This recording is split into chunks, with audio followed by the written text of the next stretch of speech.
안녕하십니까? 안녕하세요. 말씀 위해서 잠깐 기도하겠습니다. 감사하신 하나님 아버지, 주님께서 저희를 사랑하시고 주님의 저에 나와서 함께 예배드리도록 도와주셔서 감사합니다. 저희들과 지금도 함께 하시고 2000년의 이스라엘 백성을 사랑하시던 그 사랑으로 저희들을 사랑하시는 인하여 감사합니다. 또한 그 능력과 또 소망을 불러주신 베푸신 그 예수님의 은혜가 우리와 함께 하심을 믿습니다. 저희들이 이 주님을 배우고 영접하고 심령을 새롭게 하고 주님을 믿는 믿음으로 도전하시도록 인도하여 주셨소서. 귀하신 우리 동역자들 한 분 한 분 마음속에 주님의 말씀을 깊이 영접하며 말씀 속에 살아계신 예수님을 만나며 은혜 받고 또 심령을 새롭게 하시도록 도와주시옵소서. 예수님의 이름으로 기도합니다. 네. 본문은 떡 5개와 물고기 2마리로 5,000명을 먹은 사건입니다. 이 내용은 사복음서에 모두 나오는 내용입니다. 사복음서에 공통적으로 나오는 사건은 그렇게 많지가 않습니다. 십자가와 부활, 그리고 세계선교에 대한 언급, 그리고 오병이어도 5,000명을 먹인 사건입니다. 그만큼 이 사건은 중요합니다. 그만큼 이 사건은 우리가 꼭 기억하고 신앙생활에 적용해야 할 내용입니다.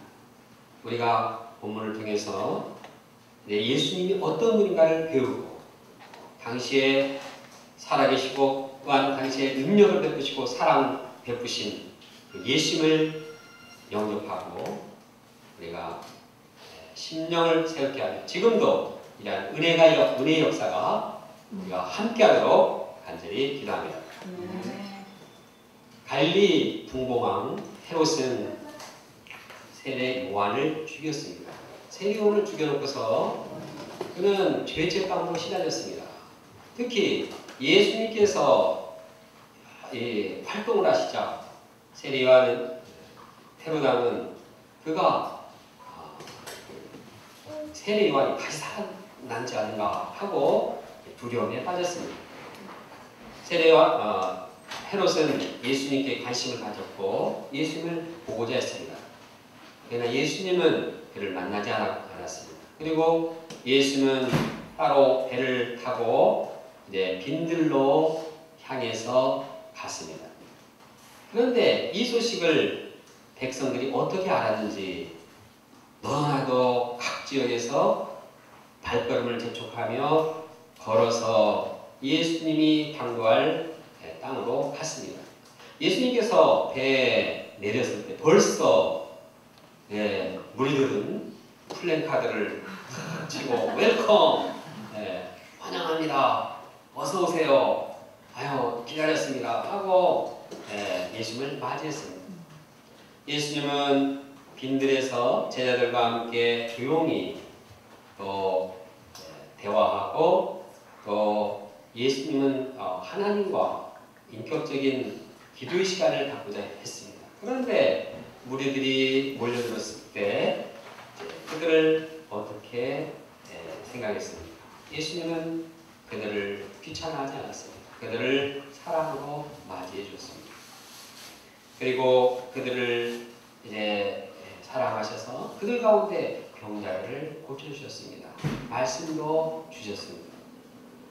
어느덧 해가 중천에서 점점 기울여 가고 있었습니다. 때는 오후 3시쯤 되었습니다. 이때 제자들은 상황을 파악했습니다. 제자들이 생각할 때 이 많은 무리들을 굶주리지 않고 먹이기 위해서는 빨리 해산해야 된다고 생각했습니다. 그래서 예수님께 제안했습니다.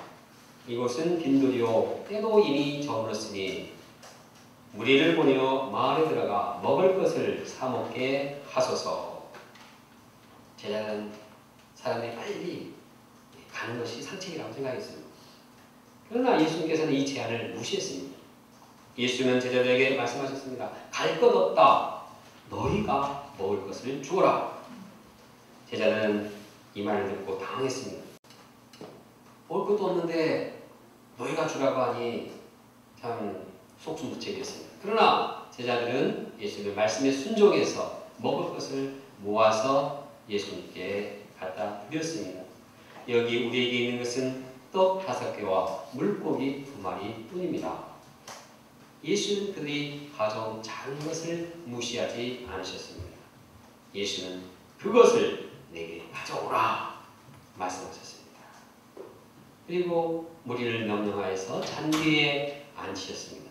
예수는 오병이어를 가지고 하나님께 감사기도 하고 축복 기도를 했습니다. 그리고 떡을 떼서 제자들에게 주고 제자들로 하여금 무리에게 나눠주게 했습니다. 우리들은 이 떡을 받고 감사합니다. 오케이 땡큐 하고 이제 맛있게 먹었습니다. 먹은 사람들이 여자와 어린아이를 제외하고 5,000명이나 되었습니다. 그들을 포함한다면 약 15,000명 이상의 많은 사람이 되었습니다. 그들은 모두 다 배불리 먹고 남은 광주리에 12광주리에 음식이 가득 찼습니다. 그러면 이 사건 속에 나타난 예수님은 어떤 분이십니까?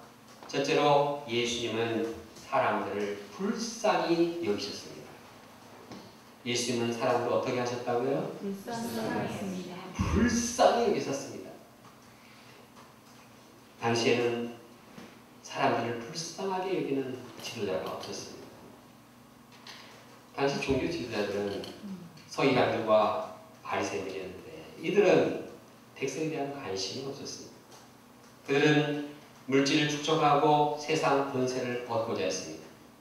그들은 유전과 전통을 내밀어서 이제 그 잣대로 백성들을 판단했습니다. 그래서 백성들은 그들을 보면 마음에 힘을 얻고 유한을 얻기보다도 부담감을 갖고 엉들였습니다. 종교 지도자는 그들의 마음을 헤아리지 못하고 그들을 불쌍히 여기는 심정이 없었습니다. 한편 정치 지도자인 헤롯은 쾌락과 정욕에 빠져 있었습니다.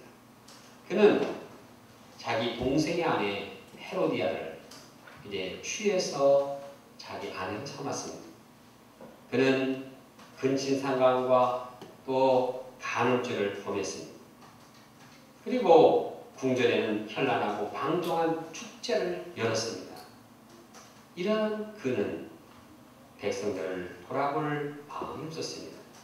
설상가상으로 이제 백성들의 영적인 지도자 세례요한은 이 땅을 떠났습니다. 그 땅에는 이제 참으로 등불이 꺼져 가고 있었습니다. 참된 지도자 없이 목자 잃은 양들과 같이 방황하고 있었습니다. 그러나 예수님은 세상 지도자들과는 달랐습니다. 예수님은 사람들을 이해하고 섬겨주시고 그들에게 희망을 심어주셨습니다.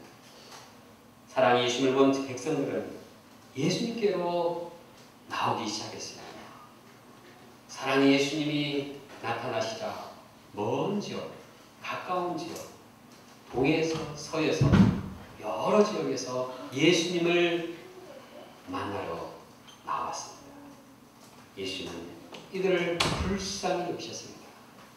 사전 연락도 없이 왜 이렇게 불현듯 찾아왔느냐?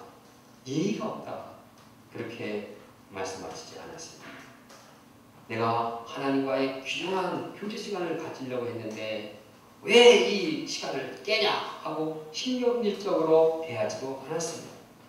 예수님은 그들의 슬픔과 고통과 아픔과 그 마음의 모든 그 상황을 이해하시고 한 마음으로 이제 그들을 돕고자 하셨습니다.